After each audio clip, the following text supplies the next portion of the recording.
So I looked at this quiz for those of you that did it. And no offense, but we stunk it up on the multiple choice.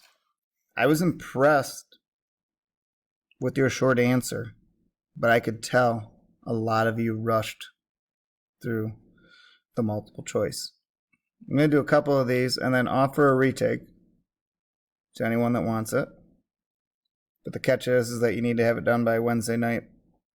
So you should do corrections on your own. I'm not going to make you turn it in. But yeah, so watch this video and then there'll be more directions later. First of all, number one, the answer was incorrect on the key, so I had to go in and manually fix it. It's not D, it's actually A. And the other problem is that on your test, they might have been in a different order. Here's what scared me about this quiz. You guys started to take shortcuts. Remember, all of these, and I'm going to do like 3 or 4 examples. The only time there's 2 terms in the answer is when it's the difference of squares. So in this case, I'm going to take that 5p from the first one and multiply 5p plus 4. And then this negative 4 from the second part here also multiplies 5p plus 4. So when I multiply this out and do my distributive property, I get 25p squared, 5p times 5p. Here I have 5p times 4, which is a positive 20p. But over here, since I have negative 4 times 5p, I have a negative 20p. And negative 4 times positive 4 is a negative 16. The key was incorrect. So if you check your answer and it's marked wrong, I went in and manually, what I actually had to do was go in and adjust these answers. So I'll just end up throwing this problem out and giving everyone an extra point regardless. But what the answer should have been was this. The next one here, you guys, this is where it started to go downhill.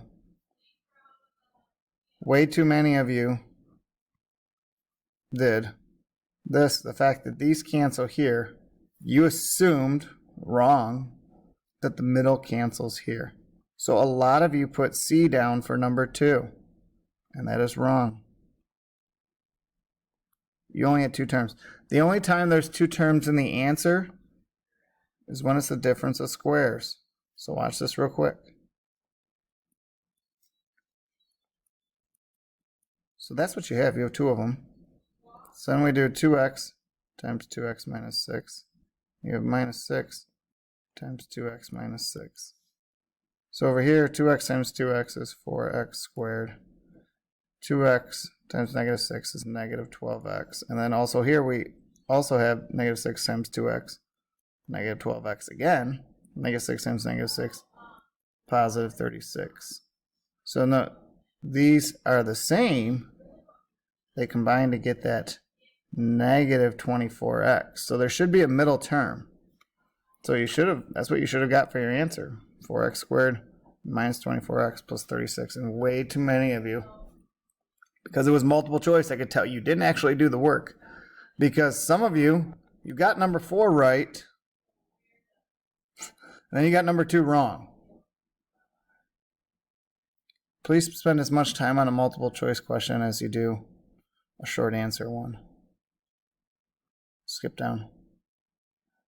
Whoop, didn't want to do that. I'm going to go all the way to the last question, because this will cover all the other ones. So really the correct way to do this would be to do the prime factorization.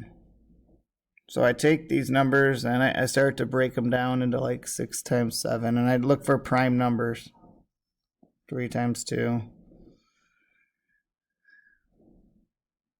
Or you can start here with 28, and I can just do all my factors to 28, 1 times 28, 2 times 14, 4 times 7. Here's the problem. A lot of you picked 7 because you looked at those 42, 56, and 28. And you said, hey, 7 goes into all of those. So you did 7. So you would write 7. And then, remember, look at the d's. Whatever the smallest one is goes out as well. So you'd write 7d squared. Hey, look at me. I'm doing this right. And you do your 7d squared. Some of you only factored out at 2. You could go bigger than that. So I factored out my 7d squared. But here's the problem. When I divide all of these by 7d squared, because that's what you do when you factor, you divide, I end up with my 7d squared in front. Remember, that's a part of the requirement.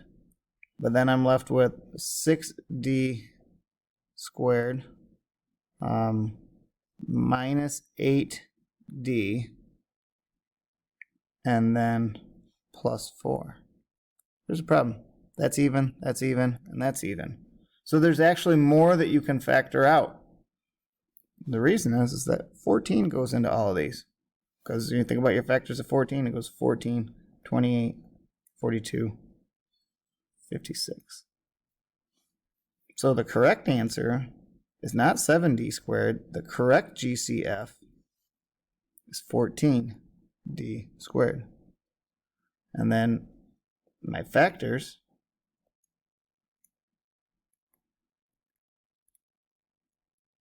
are 14d squared.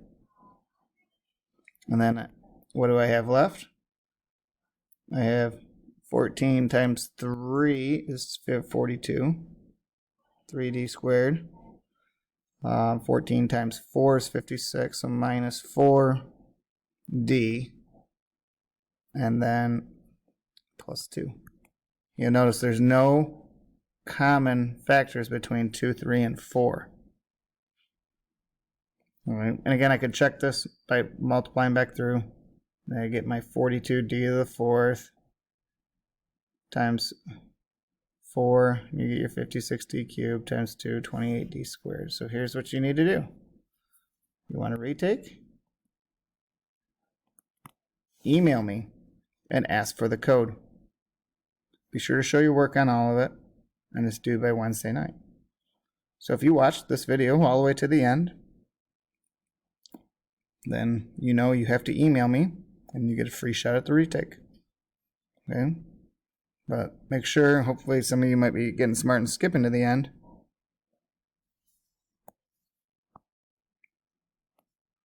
Remember, my email is jdwhitman, not J Whitman, JD Whitman, and then you'll get your retake code.